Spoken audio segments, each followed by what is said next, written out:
once we enter playoffs, I'm not scared of anyone. I can beat anyone.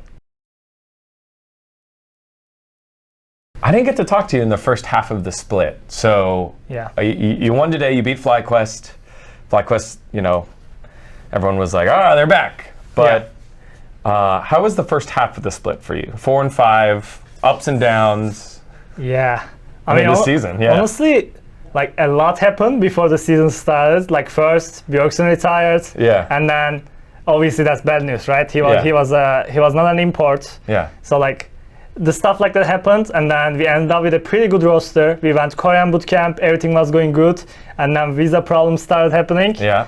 LCS got delayed, visa problems happened. We played with Nukeduck, our coach arrives 1.5 weeks ago, so a lot happened. Yeah. A lot happened for me, but I'm happy now. Like, we played a good game today. Our practice have been getting better and better and better. So I'm happy how the things are going. Tell me the impact of Coach Cain now coming on in, because Nukeduck was interim head coach after Cass had been removed. Yeah.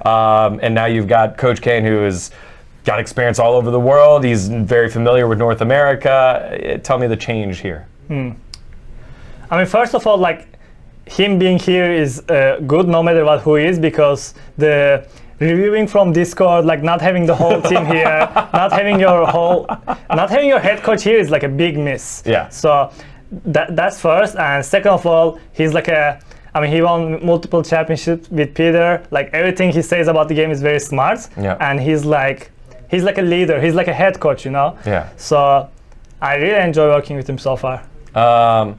Compare that without throwing Nukeduck under the bus, but compare that to how Nukeduck ran things.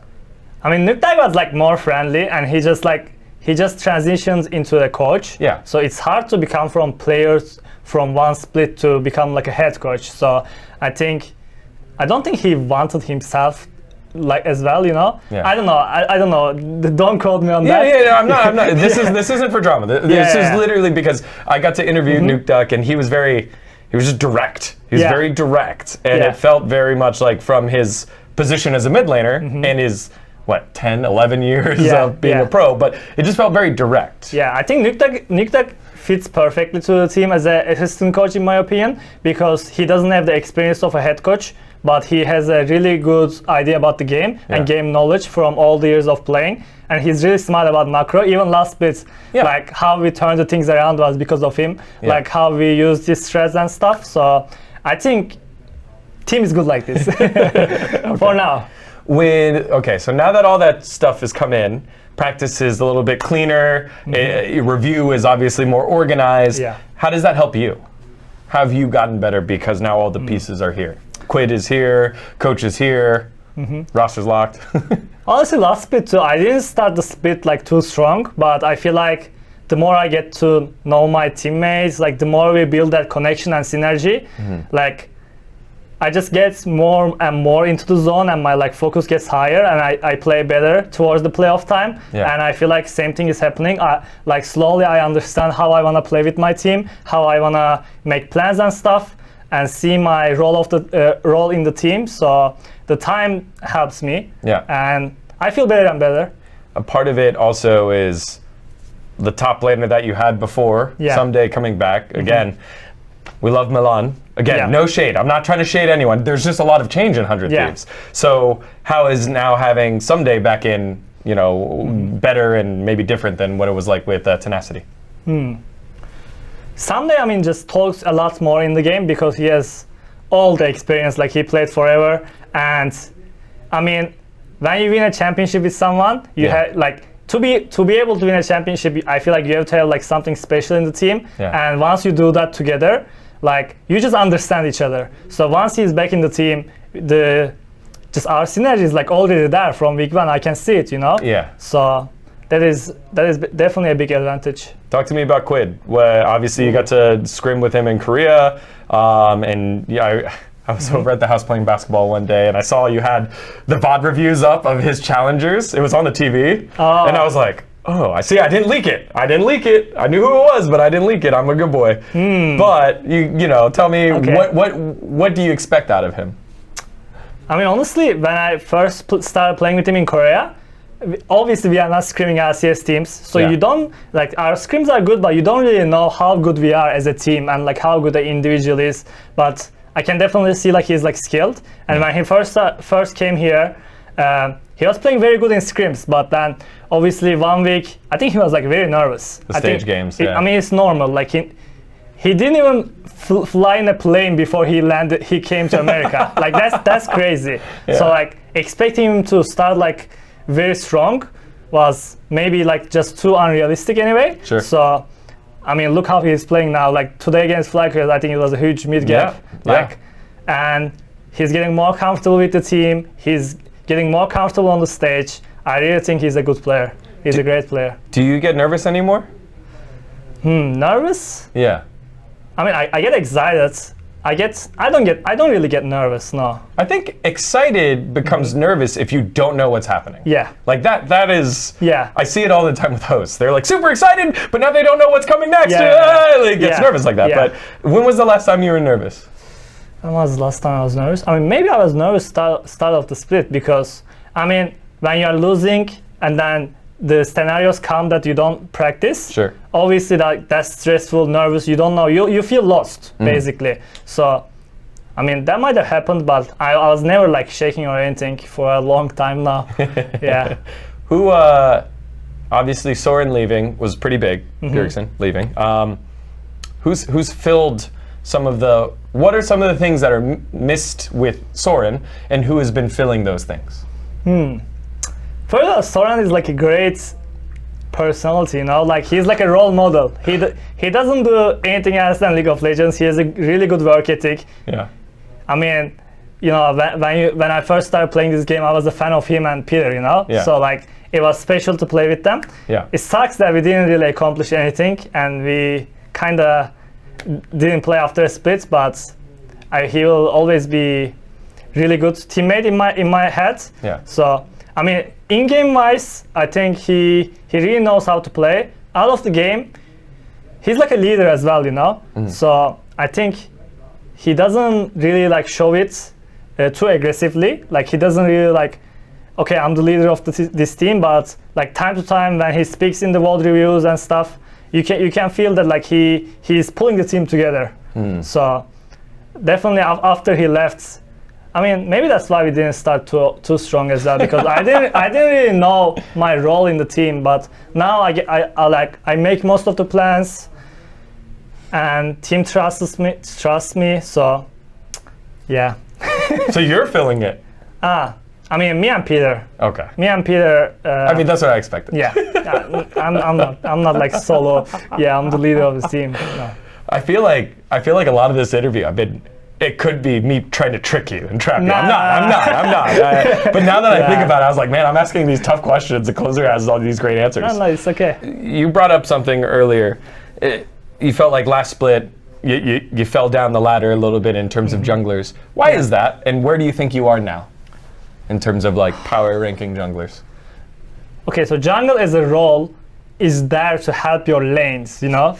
Like, I mean, obviously it's not like I'm not gonna say that like it's my laner's fault, but I feel like you need to have like some sort of synergy. I mean, for example, Bo, this guy is fucking insane individually. He is. But look how he's looking in Vitality. Vitality doesn't look very good. Yeah, so like you need to be a good team, and I don't know, like jungling is about like synergy and like knowing how your team wants to play, knowing how you want to play, and you need to teach that to your team slowly. So I played with the same roster for a long time, ever since I came to NA. Yep. So I didn't really know what I was expecting. But once I started playing with different players, oh, okay, it's not there anymore. The plays that I didn't need to like say and we were doing it, it's not there anymore. So we had to like slowly build that and like not teach, but like just share with my teammates how I want to play the game, how I see the game. So that takes time.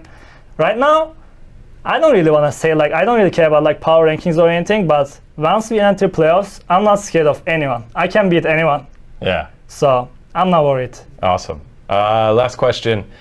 And since we talked a lot about Soren, we'll make it about Soren. I've been asking all the other players to tell me a story about a teammate, but I want you to tell me a story about Bjergsen. Funny story. Funny story. Yeah, he can't just be the role model all the time. Every person that's ever played with him, Peter, I interviewed Hunter earlier. Every player, Santorin brought him up. Like, tell me a funny story about Soren. Funny story. Yeah. I don't know, bro. Okay. Take your time. You can take your time. So we were playing beach volleyball, okay, one day, and then we went beach volleyball as a team, and maybe you remember Milan showed up with full jeans outfit. Yes, I remember. And then that day we were playing beach outfit, and then Soren injured himself. Like he just like fell into his rib, and then like he was not joining yoga for weeks, and then he was like saying, "Oh, like I'm injured, bro." So that I don't know if that's a funny story, but that was pretty funny in the team. we were like making fun of it. So I don't really have a bad story. You guys, it's just funny. You guys did team yoga? Yeah, we do team yoga like once a week. Okay. That's pretty cool. Yeah. Is that the only team activity that you guys do? I mean, obviously we go to team dinners sometimes, and one time we play like board games, and one time we went hiking. But I mean, since the schedule is like so tight, we wanna like practice as well. So, I mean, the yoga we usually do it in the morning before practice. Okay, so it's still like a work thing. Yeah. The board game night doesn't sound like a work thing. That sounds like just hanging out. Yeah. And then, have you been? What do you do outside of the game? Have you watched any shows? Have you gone to eat at fancy restaurants? Like, do you go hike for fun? I mean, I like to spend time at home. Like, I'm a big fan of UFC. I watch fights. Okay. And then, I don't know. Actually, FBI moved into the same apartment as me, so we've been battling in PS4. Like we are playing like NBA, FIFA, like all these games, and then putting like small bets here and there. Yeah. So that's fun. Yeah, that's fun. All right, cool. So other than that, nah, League of Legends. I know. Yeah. Generally, everyone doesn't understand how much you guys play, and it's like the small time that you have. Yeah, and I've seen actually yesterday or something like. These Redditors have like no idea about like they're saying like all these NA pro players like don't even practice. Bro, you don't know me, okay? I practice hard and I practice a lot. So first of all, that's false. Yeah. And yeah, that's it. Yeah, it was the Berserker interview, right? It was Berserker and Ashley Cain, and it said a lot of these pros say that they won't get better playing solo queue, but then they don't even play at all. And it just sounds like excuses. I was actually talking about like a random Reddit post I saw in like someone posted in Twitter. It wasn't about Berserker, but I saw the Berserker interview. Yeah. But he said it about Koreans. Oh, Koreans. I think it was about Koreans. I'm not Korean, so I don't count.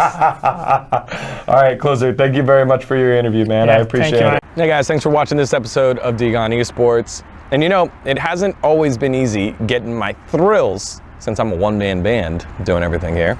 So to get my thrills, I get them from Trolli gummy worms. You know, they want nothing more than for you to bite into their delicious, sour heads and bodies into pieces. Personally, I like the raspberry blueberry flavor. It's really good.